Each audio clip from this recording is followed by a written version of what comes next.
Hello, friends, and welcome back to Stories About Entitled People. People don't fail to see the signs they believe you are so beneath them that you have to do whatever they say.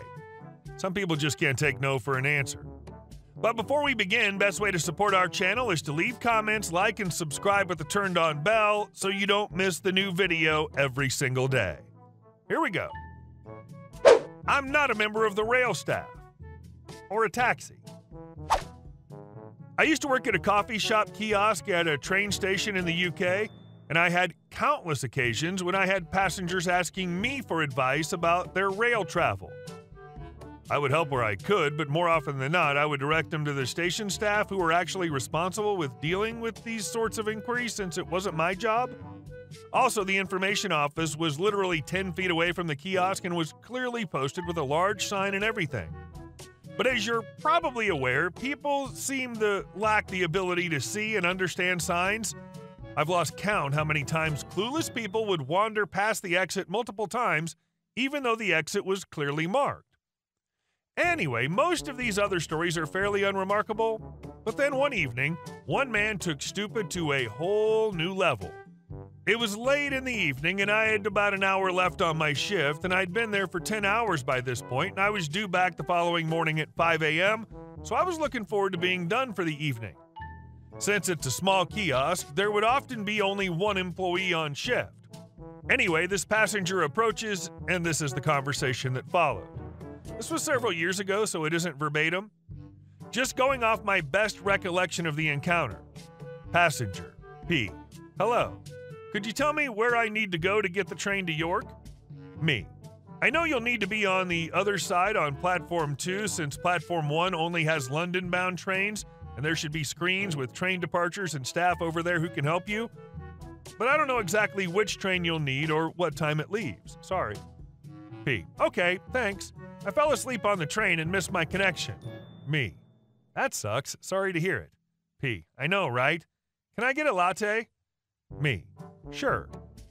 The guy then goes to the fridge to get a sandwich, and I begin to make his drink, and I think it's all good. Just another guy who I've helped as best I can, and a customer that I can serve and make the evening a little less dull, since it was usually dead the hour before closing. As he's in the sandwich fridge, a train pulls into Platform 2. The guy looks up at the train, and then to me, P.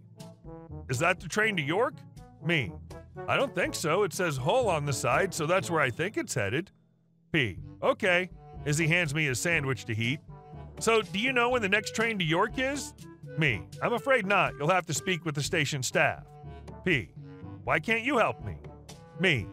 Because I work for a coffee shop. I haven't memorized the train schedule, sorry. P. Are you sure you can't help me? I should have arrived by now, and I really don't want to have to wait a couple more hours. Me. Sorry, I don't know. Like I said, the station staff can help you out. By this point, the guy has paid and he has his latte, but his sandwich is being heated, so we've entered the awkward few minutes of waiting while it heats. We had an old panini grill, and it would easily take 4 to 5 minutes before it would be ready. Nothing much happened for a couple of minutes when he speaks again. P. How did you get here? Me. I drove. P. Would you give me a lift?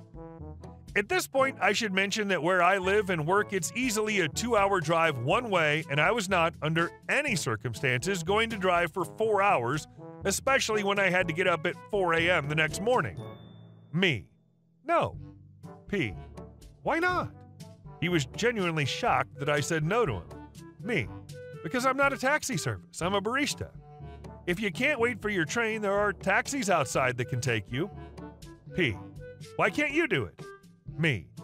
Because I'm a barista, and I have to go to bed at 9 if I want to get a decent amount of sleep tonight. P. I still don't see why you can't. It was at this moment that the timer went off, and I said, "One moment," to the guy while I put his panini into a cardboard sleeve and handed it over to him with some napkins.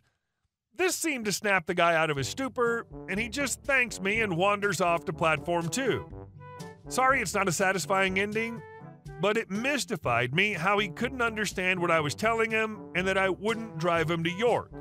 I figured I'd follow his example, and the next time I went to Starbucks, I'd ask for a mocha and a ride to London.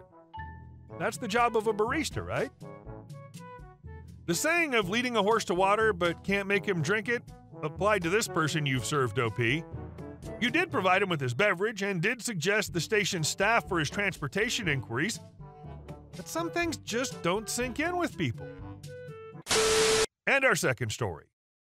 Wanted the cheapest battery, but not that one. So I work at a car parts store. A customer came in, and after we exchanged greetings, he told me to get him the cheapest battery we had. I asked him what his car was. He told me that it didn't matter what car he had. He said I needed to get him the cheapest battery we had, and I had to do it because he was the customer, and the customer's always right. My brain immediately went to compliance mode, so I walked over to the battery rack, grabbed a small battery used to power hearing aids, and scanned it. The customer then complained that he couldn't start his car with that.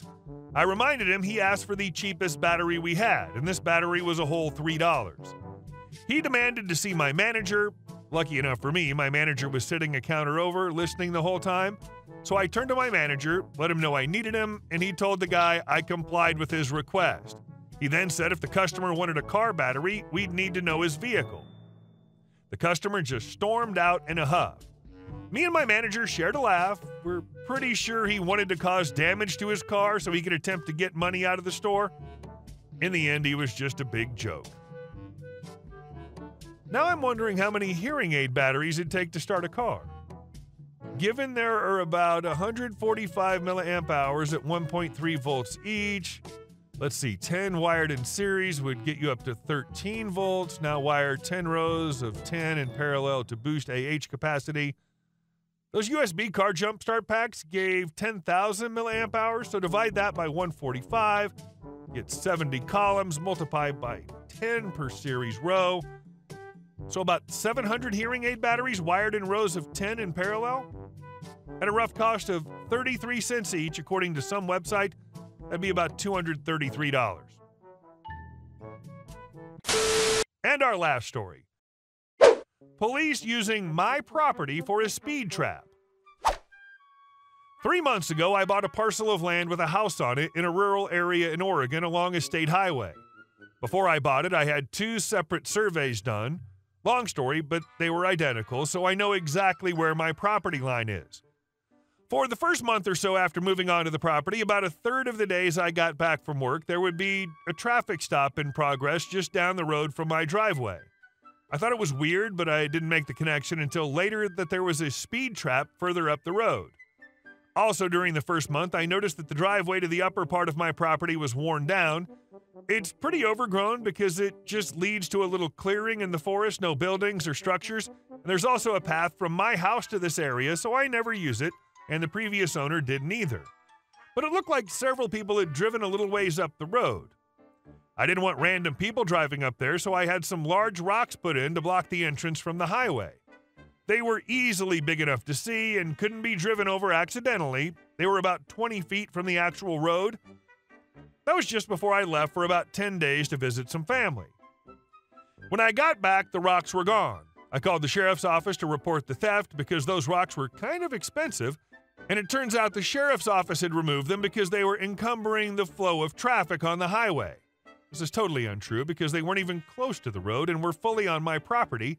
They only blocked access to the upper part of my property, but I didn't know how to argue about it with the sheriff's office, so I decided to put new rocks in, but further up the driveway this time. I arranged for the same guy as before to put in the new rocks, but when I walked up to meet him, I found a sheriff's deputy parked in the driveway about 30 feet from the highway. My guess is he was trying to make sure drivers on the highway couldn't see him from up or down the road until they drove by. I asked him to leave because he was on my property, and I was about to have the driveway blocked off. He said he would leave, but I couldn't block the driveway off because the sheriff's office uses it for traffic enforcement purposes. When the guy I hired showed up, the deputy made him leave and told me that if the driveway was blocked again, they could charge me with obstruction. I feel like that's total BS, but when I called the sheriff's office to complain about them using my driveway for a speed trap and about the deputy's attitude, they also told me that I wasn't allowed to block off my driveway if it's being used for law enforcement purposes. I fully acknowledge that the next few things I did were escalations, but at the time I didn't feel like I was doing anything wrong. And to be honest, I still don't. I put up signs at both ends of my property warning about a speed trap, and I put up no trespassing signs at the entrance to that back driveway. I've also been allowed to work from home most days for the last 6 weeks, so I started taking pleasant walks every 2 hours or so up to the back driveway to see if there were any deputies parked there.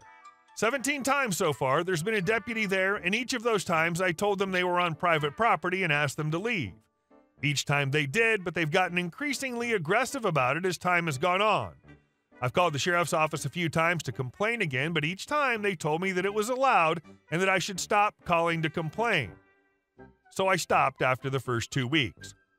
On Monday, I told 3 separate deputies to leave my property.